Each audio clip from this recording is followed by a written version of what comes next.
নারায়ণগঞ্জের কাঁচপুরে ঢাকা-চট্টগ্রাম মহাসড়কের ঢাকামুখী foot over ব্রিজের সিঁড়ি থেকে অজ্ঞাত এক যুবকের লাশ উদ্ধার করা হয়েছে। বিস্তারিত থাকছে মনিরুল ইসলাম মনিরের প্রতিবেদনে। মঙ্গলবার দুপুরে ঢাকা-চট্টগ্রাম মহাসড়কের ঢাকামুখী নারায়ণগঞ্জের সোনারগাঁ উপজেলার কাঁচপুর ইউনিয়নের ঢাকা-চট্টগ্রাম মহাসড়কের ফুট ওভার ব্রিজে সিঁড়ি থেকে লাশটি উদ্ধার করেন কাঁচপুর হাইওয়ে থানা পুলিশ।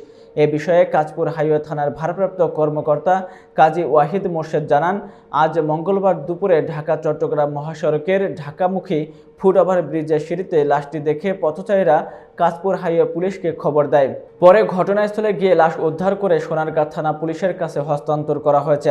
তবে রিপোর্টে লেখা পর্যন্ত এই ব্যক্তির পরিচয় মেলেনি। ওসি আরও জানান, মৃত ব্যক্তি মানসিক ভারসাম্যহীন হতে পারে।